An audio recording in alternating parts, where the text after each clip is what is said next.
This is Kung Pao Enter the Minute, minute 25. Opening frame.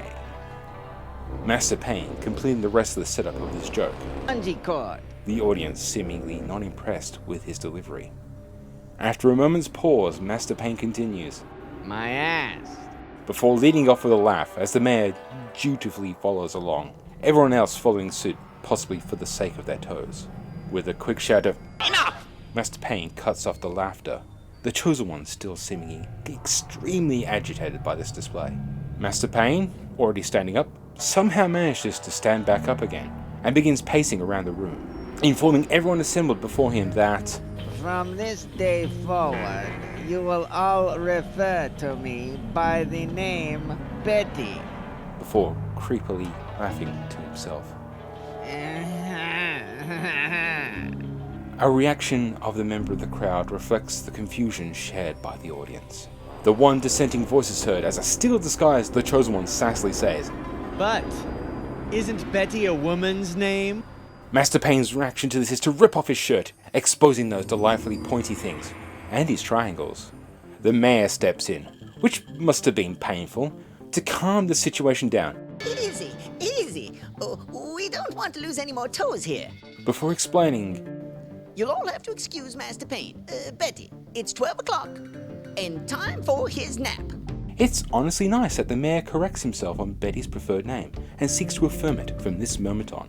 The mayor leads Betty away for his nap, Sleepy time. as we get a cutaway to just how potentially mangled his toe truly is.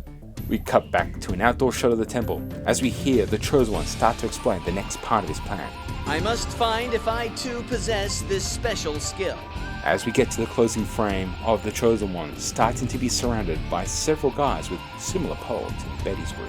I'm once again joined by cosplay extraordinaire. I can't help it, sorry. I'm joined by my great friend, Jon Goon. I'm not going to embarrass him by all this, because I want to hear more of the Betty impersonation, because this is the moment where Betty reveals his new identity. No, it's me, Master Payne, but actually I'm Betty. I have heard that you do get a bit cranky if you don't have your nap times. At 12. At 12. 12 midday. 12 midday. Nap. I remember when I first watched this movie, I was just thinking, what just happened with the whole Betty thing? Like, it's one thing to get the voice, and it's just like, you should call me Betty. Betty. Like, is that a thing that's just going to keep going? And sure enough, Yep, it goes through the entire film. entire film. What I love rewatching it just recently, this could technically maybe be transphobic. Like, they're making fun of trans people. But the funny thing is, Betty comes out, the Master Payne changes his identity to Betty, and almost immediately starts calling Master Payne, but then they get corrected, and they still call him Betty from then on. How positive is that? I honestly don't know how that is, like, this entire thing is transphobic. It's like, I mean, it's funny, it's Master Payne, and it's, my name is Betty. Oh, I'm just being a terrible SJW when I say it. Thinking about this, like, oh my god, this could have really crossed that line, but it's done so sincerely, and it's a joke, but it's not at the expense of anyone. Like, Yeah. And the fact that everyone, even the mayor, goes, Master Payne, sorry, Betty, because he's only just heard it, and even the chosen one corrects a word later on in the movie. It's like, you must defeat Master Payne. It's like, Betty now. Betty now. Okay, you must defeat Betty. And it's like, how wholesome is this fucking film? A guy changes his identity and everyone just goes, yep, we're accepting that. And the fact that, like, after Chosen One goes like, isn't that a woman's name? And then he's like, Yes. takes off his shirt aggressively. I'll fucking cut you, bitch. And then the zoom in on his nipples, the triangle, the pyramids. Yes. Shing, shing. They put that in line on one of the intros that our viewers have probably just listened to is Master Payne's reaction to this is a rip off his shirt, exposing those delightful pointy things and his triangles. Yeah, the triangles is a weird thing that is from the original. Of course, it's from the original movie because that, they didn't just superimpose that onto Betty for the entire film. They're explained as much Actually, they probably explain less in the original film. Like, this is something we can probably talk about later on in this show, but in the original movie, Betty's powers are not really explained, or like how those metal triangles have a connection to anything. But Seng Chen, who is Jimmy Wang Yu's character, still has to do the whole punching into the flesh to get them thing that the Chosen One does later on in the movie. And in fact, even though they reshot that entire sequence where the Chosen One is going through the sequence in his head about how to defeat Betty, it's almost exactly the same, including like Betty wearing this hood. That happens in the original movie. And spoilers, the only thing they changed really in the training montage sequence in Kung Pao is they digitally put in the wigs and the mustaches on the training dolls. Those dolls were in the original movie. The wooden dolls with the triangles on. That is lifted entirely from the original film. Where he's like, I can't grab it. Yeah, I mean, all the Odekirk stuff's new, but that actual training montage where the character that becomes the Chosen One, Jimmy Wang Yu's character. I'm trying to remember these characters' names because these are the things that tend to float off my head. But Sang Chen, he does that. He sets up a whole load of these dummies, nails in these triangles, and then is trying to figure out how to get them out without basically dying or strengthening his fingers enough to penetrate into the wood to pry out the things. He doesn't use a coin or his teeth or anything like that. No, so he doesn't get hit with another paralyzer. Yeah. Yeah, that's what this movie needs. It needs more paralyzers. And another paralyzer.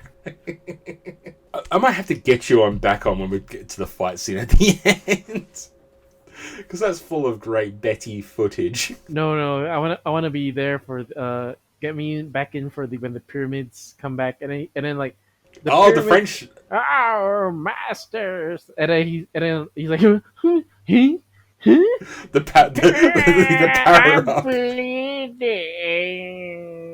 Well, that's the end fight scene. It's a few minutes long, but yeah, I'll definitely get you on for that. Bleeding. That might be about this time next year. I'm not kidding. It's like a 70-odd minute film. Oh yeah, you should get Nick on for wee. Yeah, I'd say I didn't know that our friend Nick was also a fan. If I knew that, I probably could have got him on as well. That's assuming he wants to be on. Yeah, no, just drag him on. It's funny. He'll go there and then he goes, chosen one. We've had Ling in the movie at this stage, but like the full Ling experience hasn't happened yet. Like, no, not yet. The Wii U's haven't come out in full. I mean, her other Wii U's have kind of come out in full with a brief flashing scene. By the time you have heard this about 4 episodes ago, I just recorded a minute talking about all the background characters, all the voices in this. I actually didn't touch upon necessarily like Ling and stuff like that. I was waiting for, to get the full Ling experience. But it is kind of weird that, these characters just stick in your head. Like, just those mannerisms, like the Wimplo and his ineptitude and the squeaky shoes, Ling's utterly baffling approach to language, which she inherited from her father. I just realized which moment you should definitely get Nick for, and it's that's a lot of nuts. Yeah. Oh my god. That's got to be around about the time of the training montage. That's got to be close to 50-odd minutes in. No, like 60 minutes in. So it's going to be a fair way away. But yeah, I'll see if he's up for that or not. That's a lot of nuts. Because that's a lot of nuts, guy. He just left with some nuts. The only thing this ends up on is, and this is going to be fun to talk about regardless, even though it's coming up in the next minute. This ends with the Chosen One trying to replicate Betty's great power. I must find out if I too have this power, and then proceeds to get the shit beat out of him with sticks. Oh god, I can't remember how hard I laughed when I first watched that. I think I had to watch it again because I was like heaving, like just because I was like, because you kind of. What I love about this movie is like growing up watching a lot of movies and shit like that, you come to have an expectation of where movies go, And like you think like, oh, this is going to be the moment where you find out a thing about the Chosen One. I mean, you forget it's a comedy sometimes, but it's like, oh yeah, the Chosen One's going to be pretty tough. No. He technically survives a savage beating, but he is in nowhere near as much invulnerable as Betty, and I love that so much. So I don't know, because no, you have this on DVD, don't you? What? Kung Pao. Yeah. Because we watched it at your place on DVD. So have you actually? I bought it from JB Hi-Fi. Oh, nice. Plugging the local businesses. This was a movie that I won't say it was hard to get back when it first came out, but it's just one of those things where it's just like hardly anywhere had it because it wasn't a huge film. It wasn't the movie that was hardest to get on DVD at the time, but I remember buying this because have I ever introduced you to Thumb Wars? Yes. I used to watch Thumb Wars a lot when I was younger. So yeah, this Thumb Wars is the same guy, like Steve Kirk. Yeah. Does Thumb Wars as well. So that is the true secret origin of Thumb Wars. Haha. I forgot where I was going with this. But you have an expectation of where a scene will go, and I think just the sheer savagery and just the repeat of that particular scene, but from the Chosen One's point of view, and he just gets the living tar beaten out of him. There's like no blood, there's no broken bones, there's no bruises or anything like that, but he's just beaten to unconsciousness, and then they all fall on him, and... Is he dead? I don't know.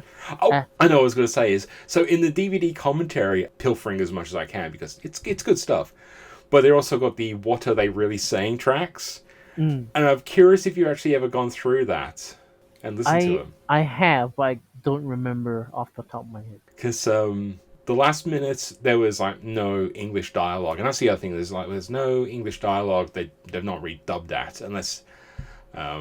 for the What Are They Really Saying. So a lot of the original movie's Mandarin is in the What Are They Really Saying tracks, which is ironically is that this is the only version that's digitally remastered of the original film, because the only other copies that exist are VHS copies that are on YouTube, and they're all like the only ones I found are the English dubs. So I don't even know what the story's like in the original film. But what's funny is that they created all these weird audio for the English speaking stuff. And what I love about the beat up scene in the next minute or so is this is the scene where they're just talking about agriculture. They're beating up the Chosen One in the thing. They're just talking about like, hey, I'm talking about farming techniques here.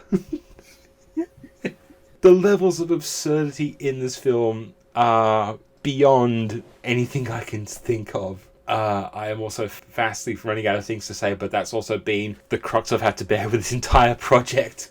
I'm 25 minutes in, and I'm running out of things to say. So, I know we're going to probably get you on later on, but do you have any thoughts you want to talk about regarding the movie in general, or your experiences in the movie, how you've thrust this upon other people? It's probably one of the most absurdist, funny comedy movies that I try and force everyone to watch. Because it's just that funny. And people are like, what the hell, this is rubbish. And when they watch it, they're like, after that, it's all memes all the way down. I'm glad you said that, because you go, oh yeah, people think it's rubbish. I think that's always the impression, is like, for its bad dubbing. I'm not joking. That's the whole point. I know. I only know maybe like 2 people who really hate this film. I'm definitely not getting them on this podcast. One might get on this podcast, but I've only ever had that negative reaction, like, oh my god, that was the worst movie I ever saw. So I guess I'm biased, but I'm glad to hear that. I mean, till today, I can just throw it on at any time, and I will still laugh. Oh yeah, this is a very just casual view. Like, I don't want to say you don't have to think about it, but you can just switch off your brain. And I am watching these literally minutes by minute every week. I'm not rewatching the entire film its entirety just for that 1 minute. And because I'm listening to all of the different audio tracks, I'm watching every minute 4 times. That's the scale of the insanity I'm going through. But yeah, it's amazing how much you can just switch this on and just like bungee cord. If I ever want to laugh, it's like this at this point. Click. Tiger, birdie, Oh my bird, god! tiger. To this day I still do that. Birdie, birdie, birdie, Birdie. birdie. Towel. Towel. Fuck. I go to the freaking bathroom and get a towel and it's like, towel. Towel.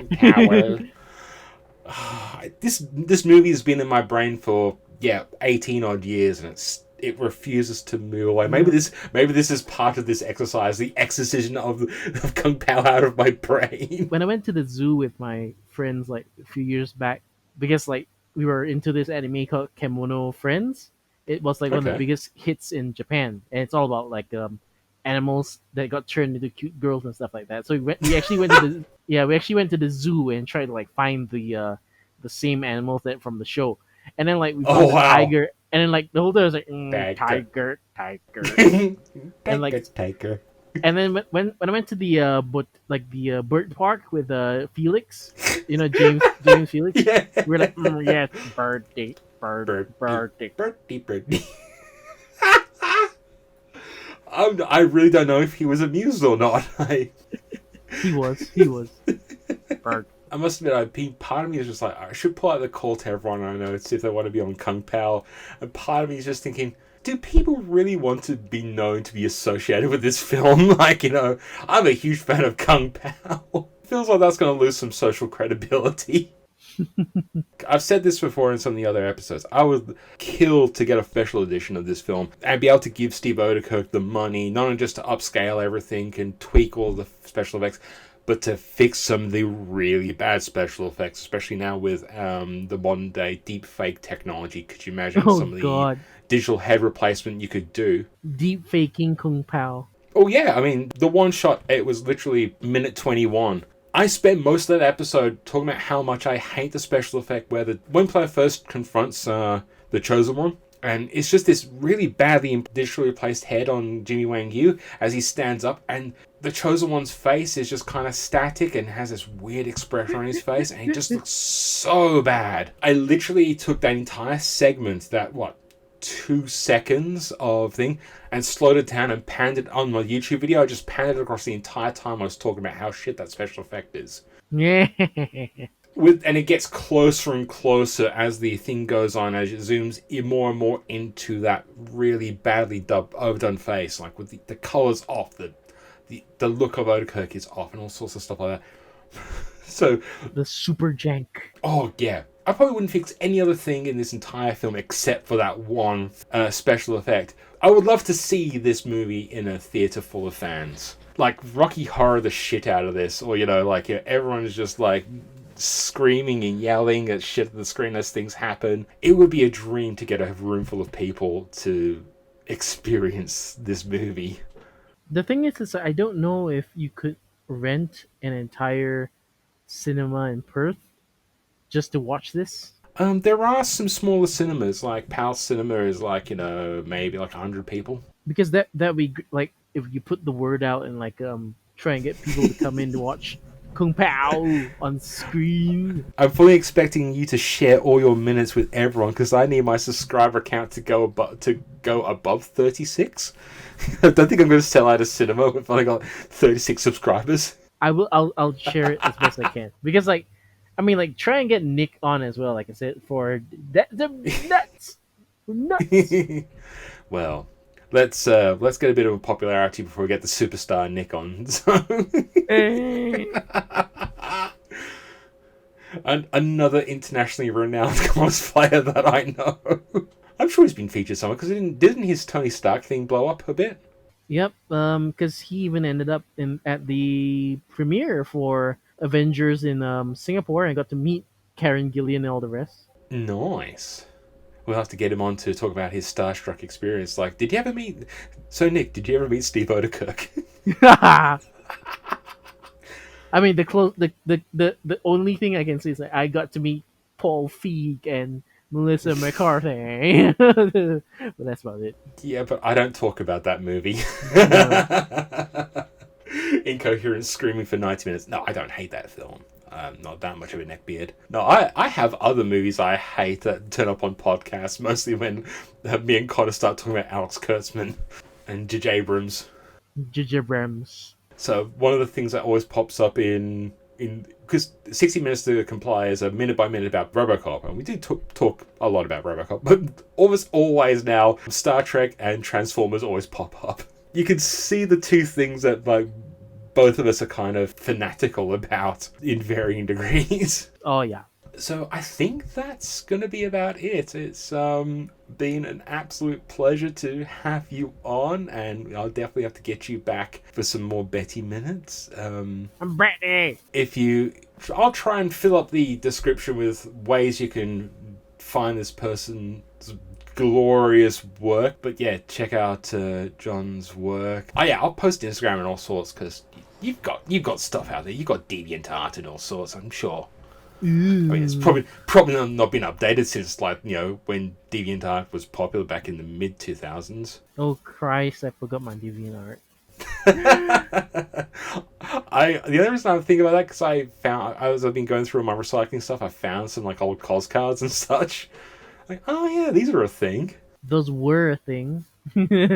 Yeah. I think now that tech has come, like they've gone like COS AR cards. So it's like there's like an AR code and like beep. So I remember QR codes never really took off, but they're kind of making a little bit of resurgence because of AR. Oh yeah. Can you imagine getting to the point where you just give someone a card and like you're just wearing normal clothes and all of a sudden like they just hold it up to their phone and then you're in full cosplay?